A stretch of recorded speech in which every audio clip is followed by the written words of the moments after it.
Hello friends, CRPF tradesman की एक नई क्लास लेके आ गया हूँ मैं आपके लिए। चलिए स्टार्ट करते हैं। ये फर्स्ट सेक्शन है आपका जीके, जिसमें फर्स्ट क्वेश्चन है आपका देश के राष्ट्रपति को उनके पद से हटाने को खालिस्तान के रूप में जाना जाता है। तो देश के जो राष्ट्रपति हैं उन्हें उनके पद से हटाने के लिए उन पर लाया जाता है महाभियोग, इम्पीचमेंट। ठीक है फ्रेंड्स, तो इसका आंसर है आपका महाभियोग। सेकंड, महाभियोग का वर्णन जो है आपके आर्टिकल 61 में है। और राष्ट्रपति जो है ये भी याद रखें, राष्ट्रपति का पद जो है वो आर्टिकल 52 में है।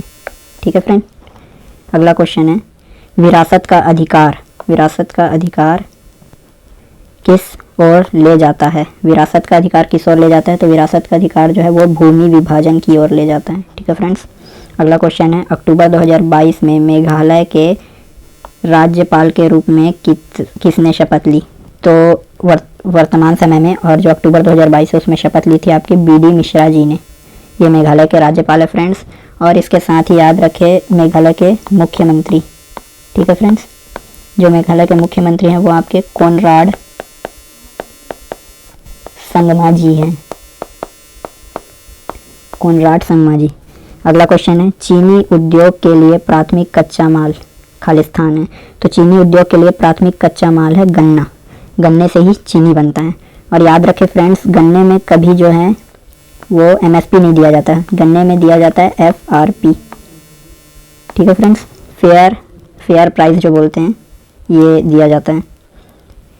और अगला क्वेश्चन है आपका भारतीय संविधान में अंतिम अनुच्छेद संख्या दी गई है मई 2022 तक प्राप्त जानकारी के अनुसार।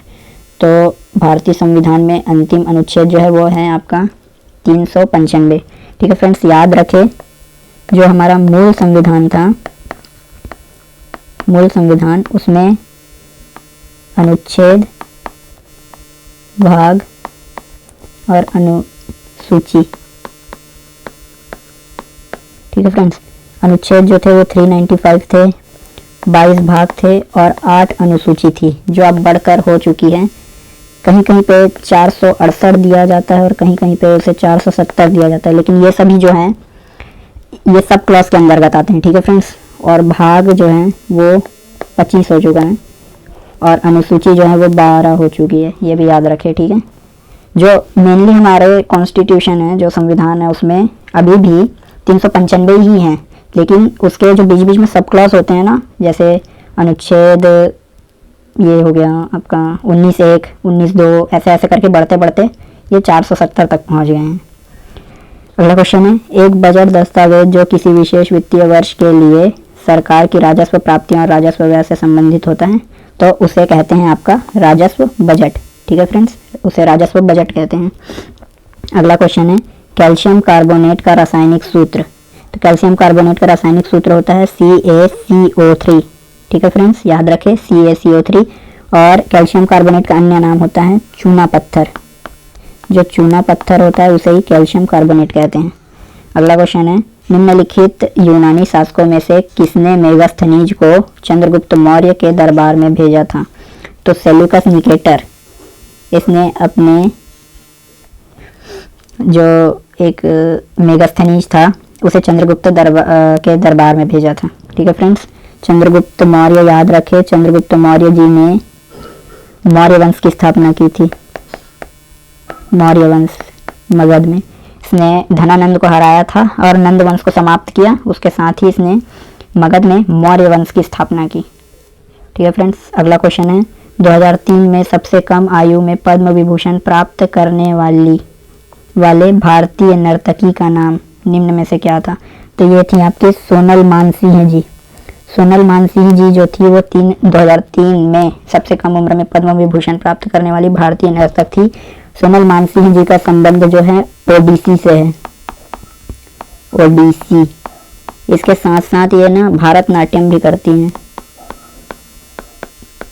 लेकिन मेनली इनका संबंध जो है वो ओडिसी से ही है। और ओडिसी जो है वो आपका ओडिशा का शास्त्रीय नृत्य है, भरतनाट्यम आपके तमिलनाडु का शास्त्रीय नृत्य है, याद रखें। अगला क्वेश्चन है गांधी इरविन समझौते पर किस वर्ष हस्ताक्षर किए गए। जो गांधी इरविन समझौता था उसमें हस्ताक्षर हुआ था आपके 1931 में। इसके साथ ये भी याद रखें जो द्वितीय गोलमेज सम्मेलन था द्वितीय गोलमेज सम्मेलन, ये भी आपके 1931 में हुआ था। ठीक है फ्रेंड्स। तृतीय हुआ था 1932 में, पहला हुआ था 1930 में। अगला क्वेश्चन है, नवंबर 2022 तक की स्थिति के अनुसार भारत में केंद्रीय शिक्षा मंत्री कौन है? जो भारत के केंद्रीय शिक्षा मंत्री हैं वो पूछा गया है। ठीक है फ्रेंड्स। तो ये हैं आपके धर्मेंद्र प्रधान जी। धर्मेंद्र प्रधान जी जो है वर्तमान समय में हमारे केंद्रीय शिक्षा मंत्री हैं। अगला क्वेश्चन देख लेते हैं, निम्नलिखित में से किस शास्त्रीय नृत्य रूप की शुरुआत 16वीं शताब्दी में वैष्णव संत महापुरुष शंकर देव जी द्वारा की गई थी? तो ये की गई थी आपकी क्षत्रिया। ठीक है फ्रेंड्स, क्षत्रिया याद रखे, असम का शास्त्रीय नृत्य है और इसकी स्थापना जो है सन 2000 में की गई थी। यह सबसे नया शास्त्रीय नृत्य है। सबसे पुराना जो है वो भरतनाट्यम है और सबसे नया जो है शास्त्रीय नृत्य सत्रिया है जो असम में किया जाता है। ठीक है फ्रेंड्स। अगला क्वेश्चन है, फीफा विश्व कप 2022 की मेजबानी किसने की थी? तो फीफा विश्व कप 2022 की मेजबानी की थी आपकी कतर देश ने। ठीक है फ्रेंड्स, याद रखें कतर की राजधानी क्या है? दोहा, ये भी याद रखें। साथ ही साथ यहाँ फाइनल हुआ था आपके अर्जेंटीना वर्सेस फ्रांस, जिसमें अर्जेंटीना जो है वो जीत गई थी। ठीक है फ्रेंड्स। अर्जेंटीना के फेमस खिलाड़ी मेसी, याद रखें। फ्रांस के फेमस खिलाड़ी हैं किलियान एम्बापे, ये भी याद रखें। अगला क्वेश्चन है, भारत सरकार ने राष्ट्रीय मधुमक्खी पालन एवं शहद मिशन NBHM नाम की एक नई केंद्रीय क्षेत्र योजना को मंजूरी दी है जो खालिस्तान क्रांति से जुड़ी है। तो जो राष्ट्रीय मधुमक्खी पालन एवं शहद मिशन जो है वो मिष्ठान क्रांति से जुड़ी हुई है। ठीक है फ्रेंड्स, मिष्ठान क्रांति से जुड़ी हुई है। इसके साथ आप अन्य जो है कुछ इंपॉर्टेंट बता रहा हूँ, ये भी याद रखें। जैसे है आपका नीली क्रांति, नीली क्रांति का संबंध जो था वो मछली उत्पादन से था, मत्स्य पालन। ठीक है। पीली का याद रखें, पीली का संबंध था आपके तिलहन से। पीली के बाद अगला है हमारा लाल, लाल का संबंध था मांस और टमाटर से। ठीक है फ्रेंड्स। इसके बाद अगला याद रखें हरित क्रांति, तो आप जानते ही हैं कृषि खाद्यान्न उत्पादन ये सब था। भूरा या भूरी क्रांति का संबंध जो था वो चमड़ा से था। अगला है काला, काला या काली, तो इसका संबंध था कच्चे तेल से। और क्या बच रहा है? श्वेत, श्वेत का संबंध तो दूध से था। श्वेत क्रांति दुग्ध उत्पादन, इसे ऑपरेशन फ्लड का भी नाम दिया जाता है। ठीक है फ्रेंड्स, ये सभी भी याद रखें, इंपॉर्टेंट है। अगले किसी शिफ्ट में पूछ सकता है या किसी एग्जाम में पूछ सकता है, एग्जाम के नज़रिए से काफ़ी इंपॉर्टेंट है। अगला क्वेश्चन है आपका, खालिस्तान को भारत में गुजराती नववर्ष के रूप में मनाया जाता है। तो बेस्तु वरस, इसे जो है गुजराती नववर्ष के रूप में मनाया जाता है।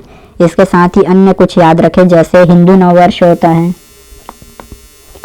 हिंदू नववर्ष आपका होता है चैत्र माह शुक्ल पक्ष प्रतिपदा।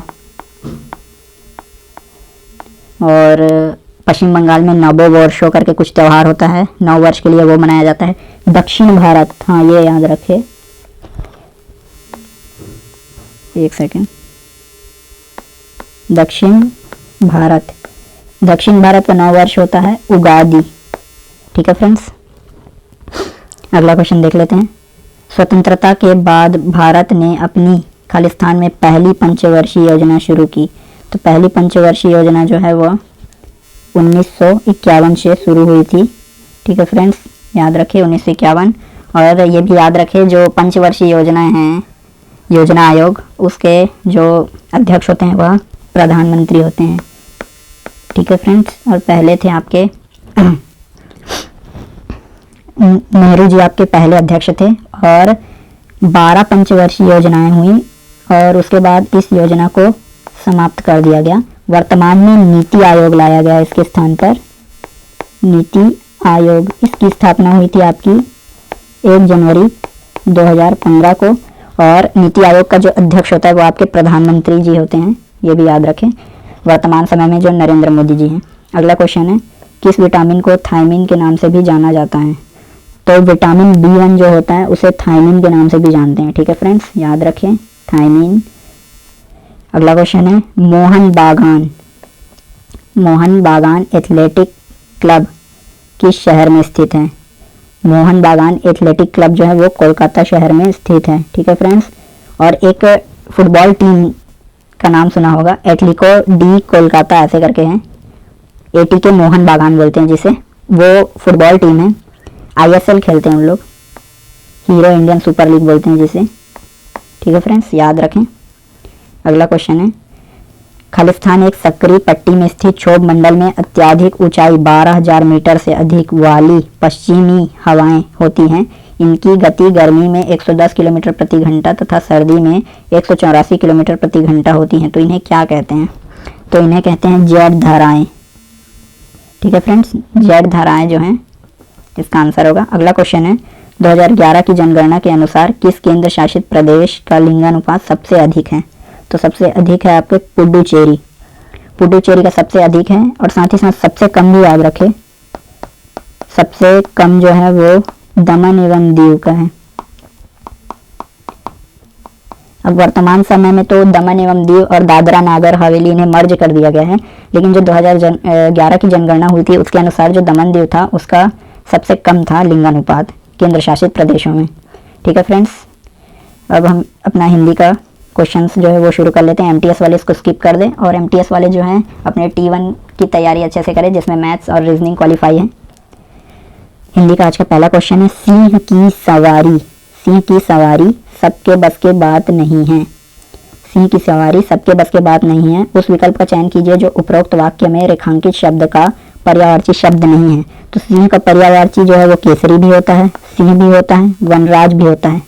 मणि जो है वह सिंह का पर्यायवाची नहीं होता है। सिंह का जो अन्य पर्यायवाची हैं वो भी देख लेते हैं, जैसे शेर, शार्दुल और मृगराज भी बोलते हैं। ठीक है फ्रेंड्स, ये सब भी याद रखें। अगला क्वेश्चन है, निम्नलिखित मुहावरे के लिए उपर्युक्त सार्थक शब्द दें। जो टका सा जवाब देना, टका सा जवाब देने का उपर्युक्त सार्थक शब्द बताना है हमें। तो टका सा जवाब देने का अर्थ होता है साफ इनकार करना। ठीक है फ्रेंड्स, जो हम साफ इनकार कर देते हैं उसे ही कहते हैं टका सा जवाब देना। अगला क्वेश्चन है आपका, सारे शरीर की हड्डियों का ढांचा वाक्यांश के लिए सार्थक शब्द है। तो सारे शरीर की हड्डियों का ढांचा के लिए सार्थक शब्द शरीर की हड्डियां, नहीं ये नहीं होगा। कंकाल जो है वह सारे शरीर की हड्डियों का ढांचा होती है। ठीक है फ्रेंड्स, अगला क्वेश्चन है, निरक्षर शब्द का विलोम क्या होगा? तो निरक्षर का अर्थ होता है जिसे पढ़ना लिखना नहीं आता। ठीक है फ्रेंड्स, तो निरक्षर का होगा साक्षर, याद रखें निरक्षर का होगा साक्षर। अनपढ़ का भी देख लें, अनपढ़ मतलब जिसे पढ़ने लिखने का ज्ञान नहीं है, तो इसका होगा पढ़ा लिखा। ठीक है फ्रेंड्स, महान जो है उसका अर्थ होता है बड़ा, तो महान का अर्थ होता है बड़ा, तो महान का विलोम होगा तुच्छ, ये भी याद रखें। अगला क्वेश्चन है, जो कहा गया है वाक्यांश के लिए सार्थक शब्द है। जो कहा गया है वाक्यांश के लिए सार्थक शब्द जो है वह है आपका कथित, मतलब जो कहा गया है उसे कहते हैं कथित बातें। अगला क्वेश्चन है, विकल्पों में से निम्नलिखित वाक्यांश के लिए उपर्युक्त शब्द चुनें। जो इंद्रियों से परे हो, जो इंद्रियों से परे हो उसे क्या कहते हैं? जो इंद्रियों से परे हो उसे अतीन्द्रिय कहते हैं। ठीक है फ्रेंड्स, और इसके अन्य विकल्प जो हैं वो तो गलत हैं, यही बस सही है, अतीन्द्रिय। ठीक है फ्रेंड्स, अगले क्वेश्चन देख लेते हैं। निम्नलिखित वाक्य में किस भाग में शब्द चयन संबंधी अशुद्धि है? हिंदी के प्रचार में बहुत बड़े बड़े संकट हैं। हिंदी के प्रचार में बहुत बड़े बड़े संकट हैं, इसमें किस भाग में त्रुटि है? तो त्रुटि नजर आ रही है हमें, ये बड़े बड़े संकट हैं, ये वाले भाग में त्रुटि नजर आ रही है। तो चौथा भाग को हम टिक कर देते हैं। अगला क्वेश्चन है, गंगा नदी भारत में हजारों लोगों की जीवन दायिनी है। जो गंगा नदी है वो भारत में हजारों लोगों की जीवन दायिनी है। निम्नलिखित में से कौन सा शब्द गंगा का पर्यायवाची शब्द नहीं है? अर्थात हमें जो 4 ऑप्शन दिए गए हैं उनमें से हमें पता करना है कि कौन सा शब्द जो है वह गंगा का पर्यायवाची नहीं है। तो विष्णुपदी ये तो गंगा का पर्यायवाची है, सूर सरिता ये भी गंगा का पर्यायवाची है, देवपदा भी गंगा का पर्यायवाची है। नहीं है वह है हंसजा। हंसजा आई थिंक यमुना का पर्यायवाची हो सकता है। गंगा का अन्य पर्यायवाची देख लेते हैं, जैसे कि मंदाकिनी भी गंगा को कहते हैं, मंदाकिनी। इसके बाद भागीरथी भी कहते हैं। भागीरथी के साथ साथ हम इन्हें गंगा को देव नदी भी कहते हैं, ये भी याद रखें। ठीक है, इतना काफ़ी है। अगला क्वेश्चन देखते हैं। तब की बात कुछ और थी, फिर ऐसा नहीं होगा। उपरोक्त वाक्य में तब फिर समानार्थक क्रिया विशेषणों का सही अर्थ क्या है? ठीक है, तो हमें समानार्थक क्रिया विशेषण का सही अर्थ निकालना है। तो इसका आंसर होगा आपका तब का अर्थ उस समय और फिर का अर्थ अलग। नहीं, ये कुछ जुड़ नहीं रहा है, तो ये तो आपका आंसर नहीं होगा। तब का अर्थ कहाँ और फिर का अर्थ वर्तमान, ये भी कुछ जुड़ नहीं रहा है, तो इसे भी गलत मानते हैं। तब का अर्थ बाद में और फिर का अर्थ बार बार, ये भी सही नहीं लग रहा है। अगला देख लेते हैं। तब का अर्थ उस समय, तब का अर्थ उस समय और फिर का अर्थ दोबारा, ये वाला जो है आपका आंसर ये सही है। ठीक है फ्रेंड्स, तब का अर्थ उस समय और फिर का अर्थ दोबारा, ये है आपका समानार्थक क्रिया विशेषण का सही अर्थ। अगला क्वेश्चन है आपका आजकल निम्नलिखित वाक्य के किस भाग में वर्तनी संबंधी त्रुटि है?